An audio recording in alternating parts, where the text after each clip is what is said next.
Aujourd'hui, j'ai vendu mes Solana. Le prix a chuté hier en passant de 125 à 105 dollars au plus bas. En tant qu'investisseur, il est essentiel d'avoir un plan et de décider en avance quel est le bon moment pour prendre des bénéfices. Et je vais vous expliquer comment et pourquoi j'ai pris cette décision. Salut la team Mindset. Je vous ai beaucoup parlé de Solana ces derniers temps avec un prix qui a pratiquement doublé en un mois.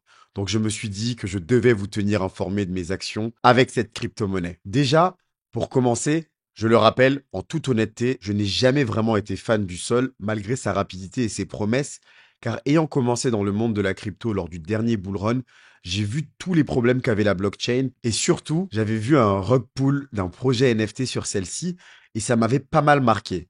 Lorsque FTX a fait faillite pendant le bear market et que les bugs sur Solana ont continué, ça m'a confirmé dans ma décision de rester loin. Et lorsque le prix est tombé à 10 dollars, je me suis dit que j'avais vraiment bien fait. D'ailleurs, c'est pour ça que je félicite tout le temps ceux qui ont eu le courage d'acheter à ce moment-là.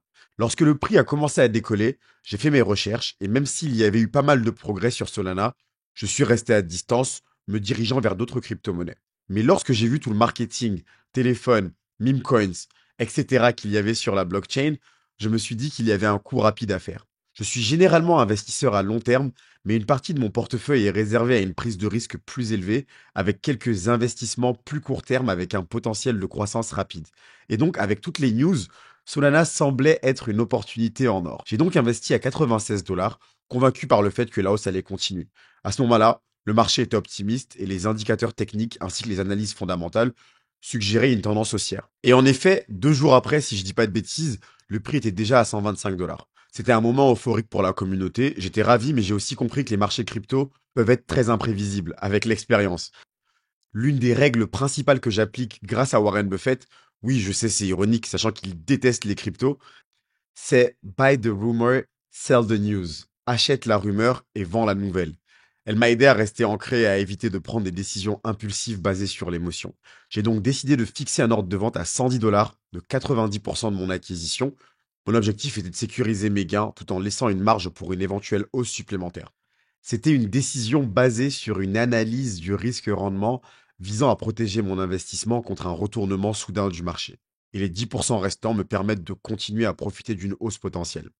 Quand mon ordre de vente a été exécuté, j'ai ressenti un mélange de tristesse et de satisfaction. Tu sais, tu as ce sentiment que tu as conquis une fille qui te plaît, un 7 sur 10, mais que tu as peut-être laissé passer un 10 sur 10. Mais dans la vie, et c'est pour ça que je fais cette vidéo, il faut savoir se satisfaire d'un 7 sur 10 et ne pas risquer de finir avec un 3 ou encore pire, solo. Ça a renforcé ma conviction qu'une bonne stratégie de sortie est aussi importante qu'une bonne stratégie d'entrée. Et surtout, rappel sur l'importance de la discipline et la gestion des émotions lorsqu'on fait du trading. En résumé, voilà, j'ai vendu mes sols à 110 dollars après les avoir achetés à 96 et à mon avis, ça a été une décision judicieuse.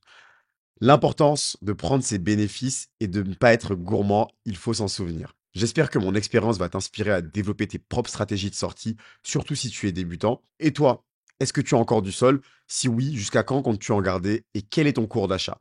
Suite à la demande d'un abonné, je prépare une vidéo de décryptage sur Elrond, donc assure-toi de t'abonner pour ne pas la rater. Et si cette vidéo t'a plu, n'oublie pas d'exploser le like. Et dernier appel, l'investissement intelligent consiste à prendre des décisions éclairées et à savoir quand partir avec vos bénéfices. Bons investissements à tous. Peace.